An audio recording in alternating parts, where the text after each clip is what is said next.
Hello everyone, कैसे हैं आप सभी लोग। मेरा नाम है नेहा दीक्षित। आई होप सब बढ़िया होंगे। मैं यहाँ पर करा रही हूँ सीबीएसई 10th क्लास मैथ्स का कंप्लीट सिलेबस और आज की वीडियो बहुत इंपॉर्टेंट होने वाली है क्योंकि हम यहाँ पर एक ही वीडियो में अपना चैप्टर नंबर 5 यानी कि अर्थमेटिक प्रोग्रेशन को कंप्लीट करेंगे।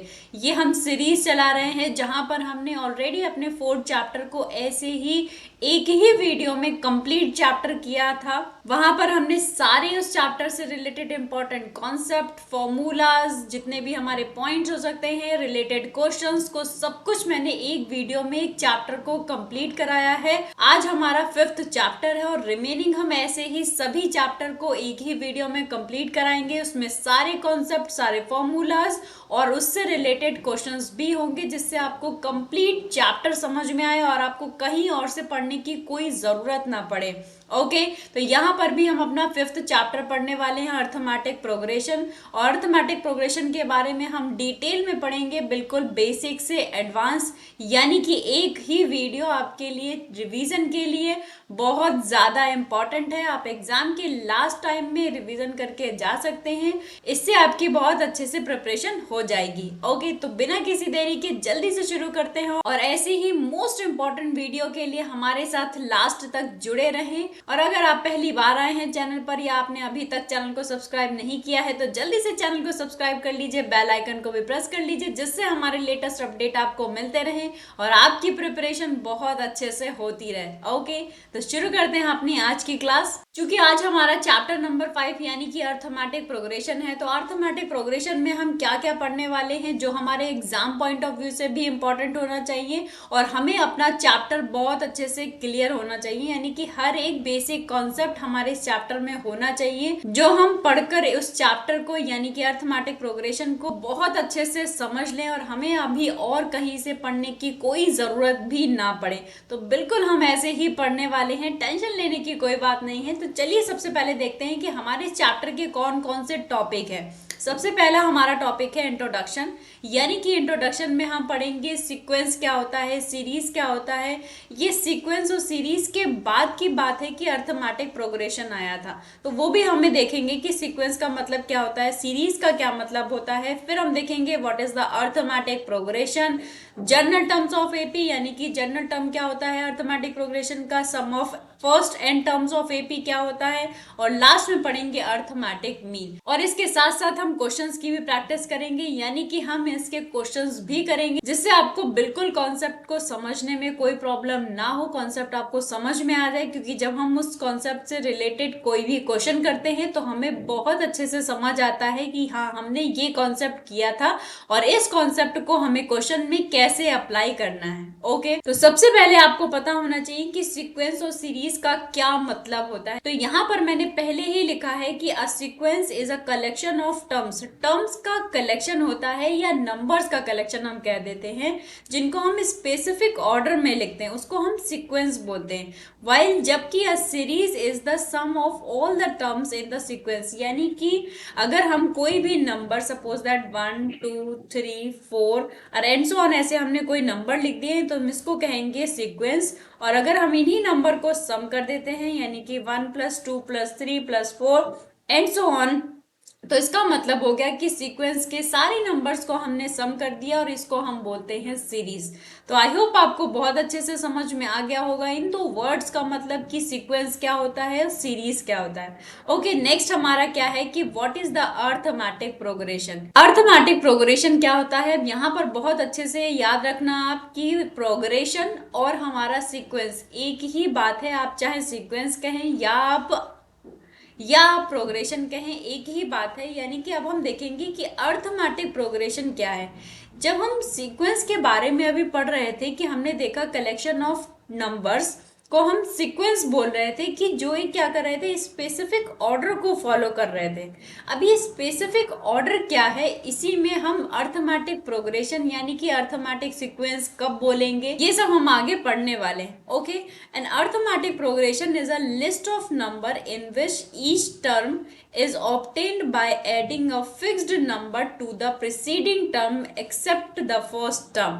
यानी कि क्या मतलब हुआ कि एक फिक्स्ड पैटर्न को फॉलो करना चाहिए। वो पैटर्न क्या होना चाहिए कि जब भी हम कोई नंबर लिखें, सपोज दैट मैंने यहाँ पर आपको दिखाया था कि एक सीक्वेंस है और ये सीक्वेंस आपको पता चल रहा है, ये 2 नंबर पर अगर हम ध्यान देंगे कि 2 1 से कैसे है, तो आप कहेंगे कि 1 में हमने +1 कर दिया था तो 2 आया था। अब नेक्स्ट नंबर पर चलते हैं, दैट मीन्स 3 कैसे आया, आप कहेंगे +1 कर दिया था तो 3 आ गया। Same as and so on, ये प्रॉपर्टी ऐसे, यानी कि ये फिक्स्ड नंबर हम ऐड करते जाएंगे और हमको नेक्स्ट नंबर मिलता जाएगा। अर्थमेटिक प्रोग्रेशन ये कहती है कि इसमें जो नंबर हम ऐड या सब्ट्रैक्ट कर रहे होंगे वो फिक्स्ड होना चाहिए, यहाँ पर जो हुआ है वही यहाँ पर होना चाहिए, इसमें कोई चेंज नहीं होना चाहिए, यानी कि कॉमन होना चाहिए।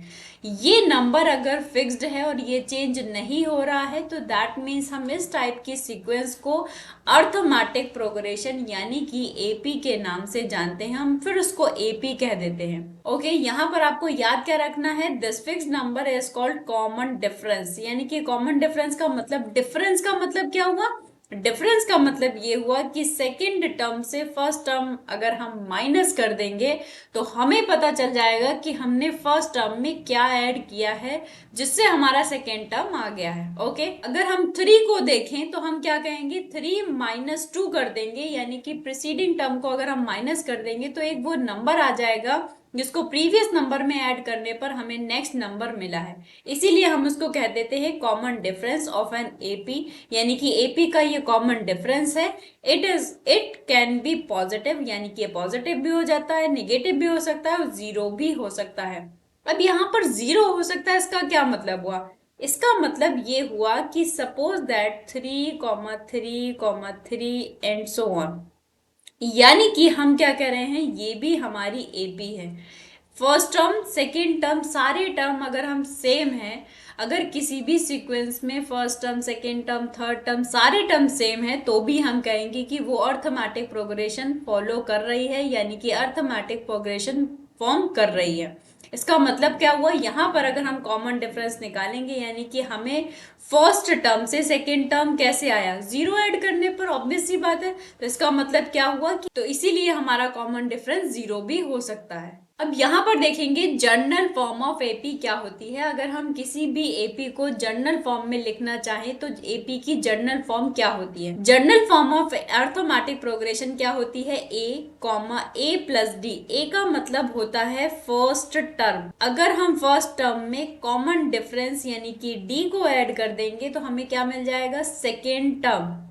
अगर हम a में अपना 2 से मल्टीप्लाई करके कॉमन डिफरेंस को ऐड कर देंगे तो हमें मिल जाएगा थर्ड टर्म। ऐसे ही स्टोरी चलती रहेगी, that means a,a+d, a+2d, a+3d and so on. ये हमारी क्या हो गई, general form of arithmetic progression. यहाँ पर a हमारा फर्स्ट टर्म है, d हमारा कॉमन डिफरेंस है। कुछ इंपॉर्टेंट पॉइंट मैंने लिख दिया है, when term are countable then their type of AP is called finite arithmetic, यानी कि अगर हम यहाँ पर नंबर ऑफ टर्म्स में जो अगर किसी भी सीक्वेंस में n नंबर ऑफ टर्म्स को काउंट कर सकते हैं, दैट मीन्स हम उसको कहेंगे फाइनाइट एपी, यानी कि फाइनाइट अर्थमेटिक प्रोग्रेशन। अगर हम यहाँ पर नंबर ऑफ टर्म्स को काउंट नहीं कर सकते हैं तो हम उसको कहेंगे इनफाइनाइट अर्थमेटिक प्रोग्रेशन। ओके, तो यहाँ पर देख लेते हैं अपना क्वेश्चन, जिससे आपको और अच्छे से समझ में आए कि एपी का मतलब क्या होता है और एपी हमें कैसे क्वेश्चन में अप्लाई करना है, मतलब एपी का कॉन्सेप्ट हमें क्वेश्चन में कैसे अप्लाई करना है। ओके, तो हमारा यह क्वेश्चन है, for the AP 3/2, 1/2, -1/2, -3/2 right the first term and common difference, यानी कि आपको फर्स्ट टर्म ए का वैल्यू निकालना है और कॉमन डिफरेंस डी का वैल्यू निकालना है। तो आपने अभी अभी देखा कि जर्नल फॉर्म ऑफ एपी क्या थी हमारी, a,a+d, a+2d and so on, right. तो यहाँ पर हमें फर्स्ट टर्म यानी कि ए का वैल्यू क्या है, अगर हम इस जर्नल फॉर्म से इसको कंपेयर करेंगे तो हम कहेंगे कि फर्स्ट टर्म यानी कि ए का वैल्यू है 3/2। और अगर हम कहेंगे कॉमन डिफरेंस, कैसे मैंने अभी बताया, कॉमन डिफरेंस का मतलब क्या होता है कि फर्स्ट टर्म में हम क्या ऐड करके सेकेंड टर्म लेकर आ रहे हैं वही हमारा कॉमन डिफरेंस होता है। इसका मतलब हुआ कि डी का वैल्यू आएगा कैसे, अगर फर्स्ट टर्म में कुछ ऐड करके सेकेंड टर्म आया है, दैट मीन्स अगर हम सेकेंड टर्म से फर्स्ट टर्म माइनस कर देंगे तो हमें आ जाएगा कि हमने फर्स्ट टर्म में क्या ऐड किया था। ओके, तो इसका मतलब क्या है, जल्दी से सब्ट्रैक्ट कर लेंगे, सोल्यूशन कर लेंगे इसका। 1 - 3 -2/2, 2 से 2 हो जाएगा कैंसिल, -1, यानी कि हमारा आ जाएगा डी का वैल्यू यानी कि common difference is equals to -1। First term में यानी कि 3/2 में अगर हम -1 ऐड कर देंगे तो हमारा सेकेंड टर्म मिल जाएगा यानी कि 1/2, और 1/2 में अगर हम -1 ऐड कर देंगे तो नेक्स्ट टर्म यानी कि -1/2 मिल जाएगा, और -1/2 में अगर हम -1 ऐड कर देंगे तो हमें मिल जाएगा -3/2। ओके, आई होप आप क्वेश्चन को अच्छे से समझ पाए होंगे कैसे हम एपी के कॉन्सेप्ट को अपने क्वेश्चन में अप्लाई करेंगे। चलते हैं नेक्स्ट क्वेश्चन पर।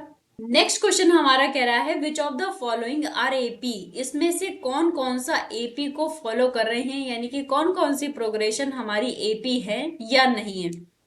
तो सबसे पहले हमारा 2,4,8।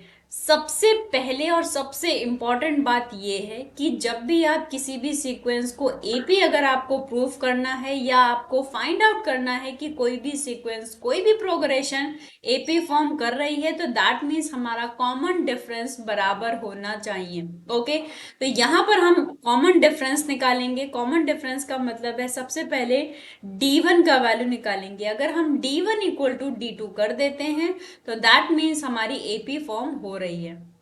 तो d1 हमारा आएगा second term minus first term, second term यानी कि 4 - 2 दैट इज 2, और d2 हमें कैसे फाइंड होगा, 8 - 4 that is 4। Here d1 is not equal to d2, that means ये हमारी एपी फॉर्म नहीं हो रही है। ऐसे ही आप सारी वैल्यूज को, सारी सीक्वेंस को चेक कर सकते हैं। जहां पर हमारा d1 d2 यानी कि कॉमन डिफरेंस इक्वल आएगा वहीं पर एपी फॉर्म हो रही होगी। जहां पर हमारी d1 और d2 की वैल्यू बराबर नहीं आएगी वो एपी फॉर्म नहीं करेगा। ओके, रिमेनिंग 3 पार्ट्स आपके लिए होमवर्क में है, आप इसको देख कर करिए, प्रैक्टिस करिए, जिससे आपको भी समझ में आए कि हम कैसे फाइंड आउट कर सकते हैं कि कोई भी हमारी प्रोग्रेशन एपी फॉर्म कर रही है या नहीं कर रही है। ओके, अब यहाँ पर आ जाते हैं nth टर्म ऑफ एपी क्या होता है, यानी कि nth टर्म का मतलब होता है किसी भी अर्थमेटिक प्रोग्रेशन में अगर हमें कोई पर्टिकुलर टर्म का वैल्यू निकालना है या हम कहेंगे कि लास्ट टर्म का वैल्यू निकालना है एपी में, तो हम क्या निकालेंगे, तो हम कैसे फाइंड आउट करेंगे, उसके लिए एक फॉर्मूला बना है an is equal to a plus n minus 1 into D.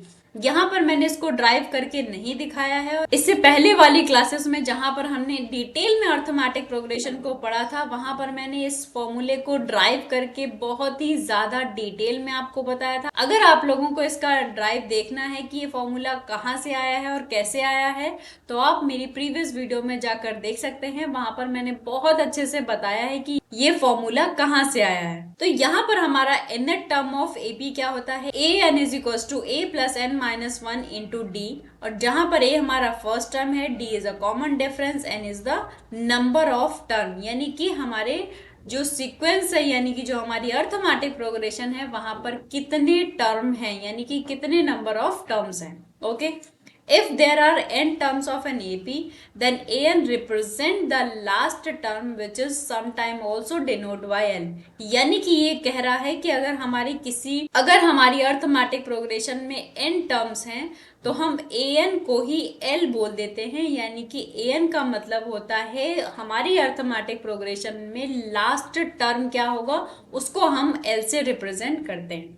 Okay, और हम आ गए हैं अपने क्वेश्चंस पर, यानी कि क्वेश्चन जो हमने अभी कॉन्सेप्ट पढ़ा है उससे रिलेटेड क्वेश्चंस को भी देख लेते हैं जिससे हमें कॉन्सेप्ट और अच्छे से समझ में आ जाए।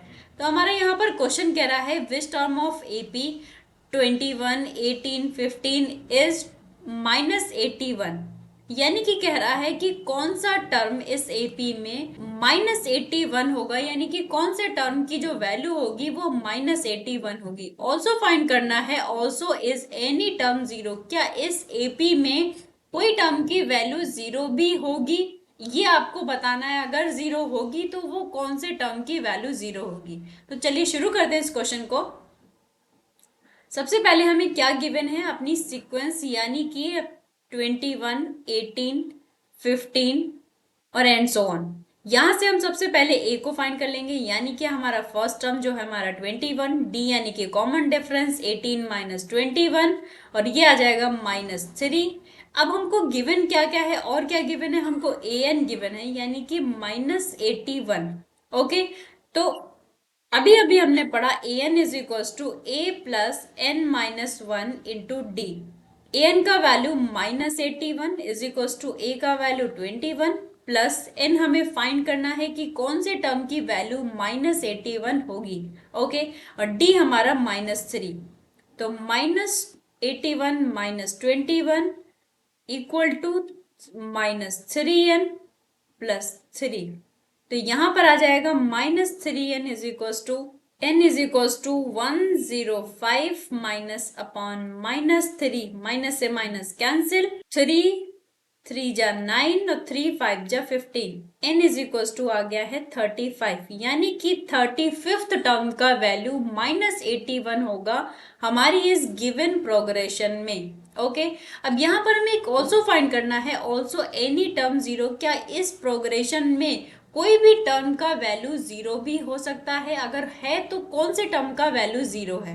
ओके, इक्वल टू 0 गिवन है, a इज इक्वल्स टू 21 है, d इज इक्वल्स टू अभी अभी हमने फाइंड किया था -3 है। फिर से फॉर्मूला लगा देंगे, 0 is equals to a plus n minus 1 into d, और यहाँ पर हमारा a का वैल्यू 21 प्लस n का वैल्यू हमें फाइंड करना है और d का वैल्यू -3, राइट। तो 0 is equals to 21 minus 3n plus 3, और ये आ जाएगा हमारा 24 minus 3n 0, that is -3n is equals to -24, n is equals to 24 by 3, that means 8, यानी कि 8th टर्म का वैल्यू 0 होगा, यानी कि 8th टर्म का जो वैल्यू है हमारी इस प्रोग्रेशन में उसका वैल्यू 0 होगा। ये हमसे पूछ रहा था, यस। हम क्या लिखेंगे, ऑल्सो एनी टर्म्स इज 0, तो हम बोलेंगे यस, 8th टर्म का जो वैल्यू है वो हमारा 0 होगा। ओके, यहाँ पे आपको बहुत अच्छे से कॉन्सेप्ट समझ आ गया होगा कि हम किसी भी प्रोग्रेशन में nth टर्म को कैसे फाइंड आउट करते हैं। ओके, चलते हैं अपने नेक्स्ट फॉर्मूला पर। नेक्स्ट फॉर्मूला हमारा इस चैप्टर का मोस्ट इंपॉर्टेंट फॉर्मूला है, जहां पर हम फाइंड करेंगे कि हमारी प्रोग्रेशन का सम कैसे फाइंड करते हैं, यानी कि हमारी प्रोग्रेशन में जो भी टर्म है उनका हम सम कैसे फाइंड आउट करते हैं। दैट मीन्स यहाँ पर हमारा फॉर्मूला होता है क्या, S n is equals to n by two a plus n minus 1 into D.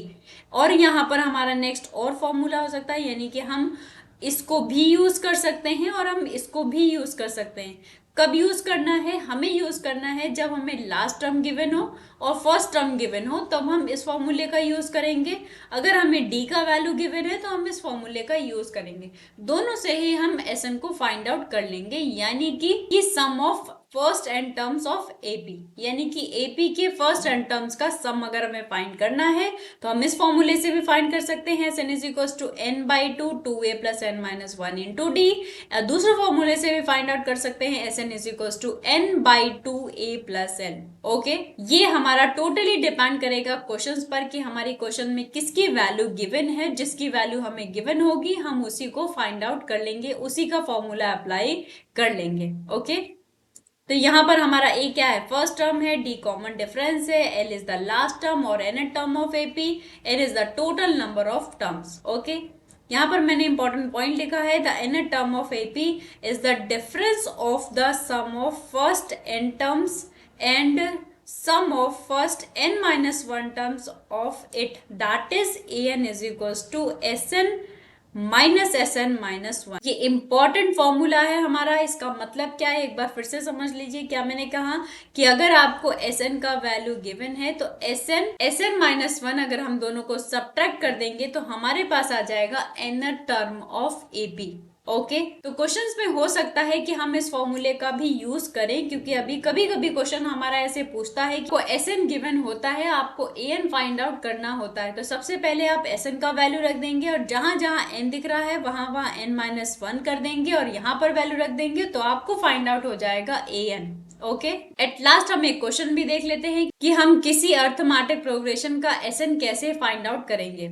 Okay, यहाँ पर हमें ए का वैल्यू दे रखा है, ए इज इक्वल टू 5 है, डी इज इक्वल टू 3 है, एन इज इक्वल टू 50 है और एन फाइंड करना है और एस एन फाइंड करना है।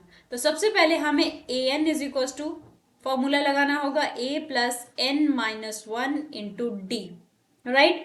ए एन का वैल्यू 50 है, ए का वैल्यू 5 है, एन का वैल्यू हमको फाइंड आउट करना है, डी का वैल्यू 3 है।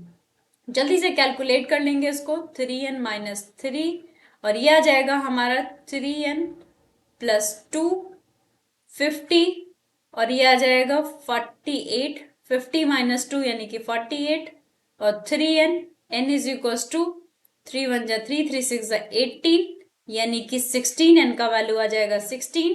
एस एन का फॉर्मूला लगा देंगे, S n is equal to n by two two a plus n minus 1 into d, right. I hope आपको भी याद हो गया होगा ये फॉर्मूला।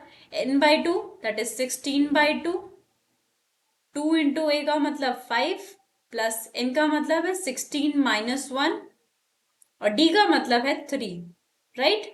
16 डिवाइड कर देंगे तो 8 आ जाएगा हमारा, 5 2 जा 10, 16 माइनस 1 दैट इज 15 इंटू 3 और कैलकुलेट कर लेंगे फटाफट से, 10 प्लस 45 ये आ जाएगा इंटू 8 और जल्दी से इसका कैलकुलेशन बताइए क्या आएगा। ये आ जाएगा 3600। ओके, तो ये हमारे एस एन की वैल्यू आ गई है।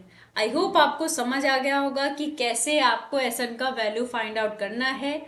ये सब आपने पहले से ही सीख रखा है, लेकिन हमने यहाँ पर टोटल चैप्टर यानी कि अपना चैप्टर अर्थमेटिक प्रोग्रेशन में जितने भी कॉन्सेप्ट, इंपॉर्टेंट पॉइंट, जो कुछ भी हो सकता है हमारे चैप्टर से रिलेटेड, मैंने यहाँ पर आपको सब कुछ पढ़ा दिया है। सब कुछ आपका रिवाइज हो गया होगा आई होप। अब आपको एट लास्ट बस क्वेश्चंस की प्रैक्टिस करनी है, क्योंकि मैं हमेशा कहती हूँ मैथ्स एक प्रैक्टिस का सब्जेक्ट है और आपको करनी है बहुत ढेर सारे क्वेश्चन की प्रैक्टिस, तभी आप मैथ्स में परफेक्ट बन पाओगे। ओके, एट लास्ट में एक चीज और बता देती हूँ कि हमारा अर्थमेटिक मीन यानी कि एम होता है a प्लस बी अपॉन 2। ये हमारा अर्थमेटिक मीन का फॉर्मूला होता है। a और b हमारे कोई भी दो नंबर हैं, अगर हम दोनों नंबर को ऐड करके 2 से डिवाइड कर देंगे तो हमें मिल जाएगा अपना अर्थमेटिक मीन। ओके, तो आज हमारा चैप्टर नंबर 5 फिनिश हो चुका है। ऐसे ही हम रिमेनिंग सारे चैप्टर को लेकर आएंगे, तो जुड़े रहें हमारे साथ लास्ट तक। मिलते हैं अपने नेक्स्ट क्लास में। Thank you everyone.